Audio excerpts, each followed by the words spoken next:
Himalaya Capital, managed by Lilu, recently disclosed a new position in Tencent Music. In the first quarter filing, Tencent Music was the largest of several new positions. 6.59 million ADS shares worth roughly $61 million at quarter end. I saw that filing, spent weeks researching the company, and produced a 40-page deep dive. And after all that work, I still did not buy the stock. So today, I want to explain two things. Why Lilu's involvement made Tencent Music impossible for me to ignore, and why a stock can genuinely be cheap, genuinely good, and still not be the best place for my money. This is for educational purposes, not financial advice. To understand why this filing matters, you need to understand who Li Lu is. He was born in China, survived the devastating earthquake as a child, and later became one of the student leaders involved in the Tiananmen Square protests. After the crackdown, he escaped China and eventually arrived in the United States with practically no money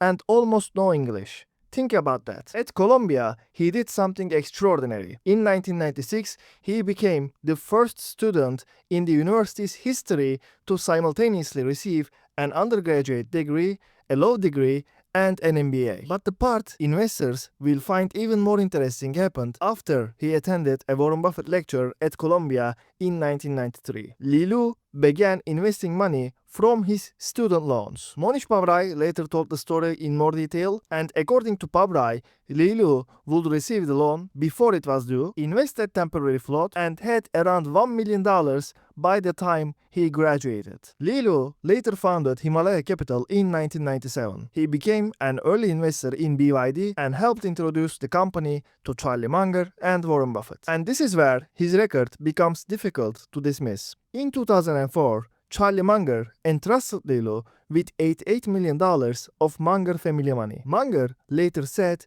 that capital became 4 or 5 times larger. And Li Lu was not merely someone Munger liked. He was the only outside investor Munger trusted with a substantial part of his family's capital. So, when Li Lu initiates a position, especially in a Chinese company, I pay attention. But I do not blindly copy him. A 13F is delayed, it only shows certain US listed long positions, and it tells us what he owned at the quarter end, not what he owns today or why he bought it. Tencent Music owns one of China's largest music ecosystems. The lazy version of this thesis is that it is simply China's Spotify, but it is not. Tencent Music is trying to control more of the full fan relationships, discovering an artist, listening to the music, paying for subscription, upgrading to SVIP, buying a digital album, getting early concert access, and purchasing merchandise. By the first quarter of 2026, more than 20 million users had joined its higher-priced SVIP tier. The market's concern is obvious when you look at the user numbers. Online music monthly active users peaked at roughly 644 million and fell to 528 million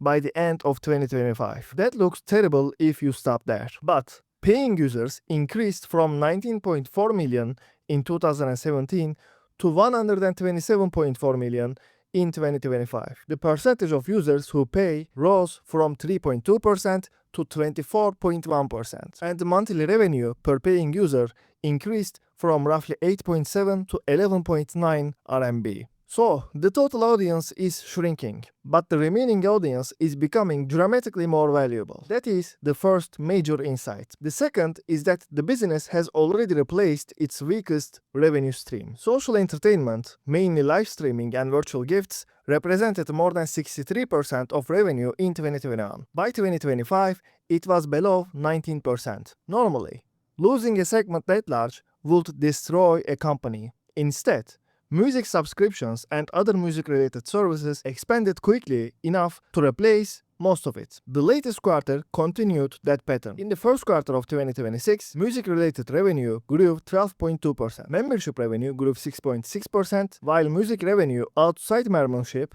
grew 28%. That includes advertising, concerts, merchandise, artist management, and other ways of monetizing music IP. Gross margin reached 44.9%, and music-related services represented 83% of the total revenue. One example is Jay Chou's Children of the Sun. Tencent Music combined digital and physical products and generated more than 100 million RMB in sales. So, TME is becoming a fan economy and music IP platform. At the time of my deep dive, the stock had fallen roughly 65% from its recent highs. But a falling stock is not automatically cheap. The valuation only becomes interesting after adjusting for what Tencent Music actually owns. At the end of March 2026, the company held $5.94 billion in cash, term deposits, and short-term investments, basically cash and cash equivalents. It also owns strategic stakes in Spotify, Universal Music Group, Warner Music, GMM Music, and other assets. After adjusting for debt, the dividend, and the proposed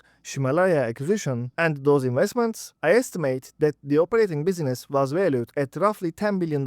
Against normalized operating earnings and cash flow, my estimate comes to around 7 to 8 times EV to EBIT with a double-digit free cash flow yield. That is cheap for a market-leading platform whose core business is improving. But there are real reasons for the discount. ByteDance's Soda Music is growing rapidly with younger listeners. Tencent Music's total users are declining. The Himalaya acquisition could dilute the returns. Tencent controls the company and outside shareholders have limited influence. Most importantly, a Tencent Music IDS is not the same thing as directly owning the Chinese operating assets. It is a Cayman Island security connected to Chinese cash flows through a VIE structure. That does not mean the stock is uninvestable. It means the low multiple cannot be separated from the ownership and geopolitical risk. So, if the business is improving and the valuation is compelling, why am I not buying it? Because Lilu and I are playing different games. He manages billions. He needs large, liquid companies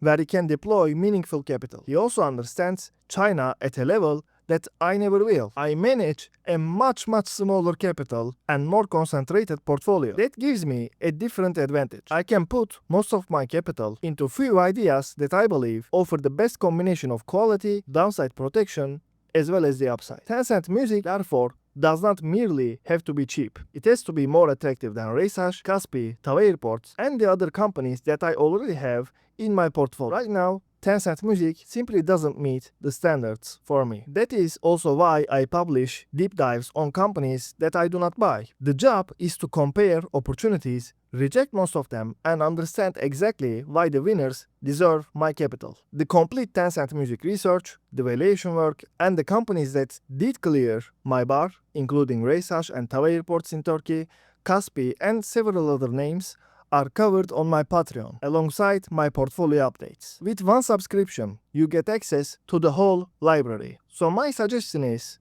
use great investors like Lilu as a source of ideas, not as a substitute for thinking. Lilu's Tencent Music position led me to a genuinely good business at what appears to be a genuinely cheap price. But my own opportunity set still led me to pass it. Both conclusions can be true. If you found this useful, please subscribe, like, and comment. I will keep breaking down ideas of great investors, but I will also show you where my conclusions differ from theirs. That's it for today's video, and I'll see you in the next one. Bye.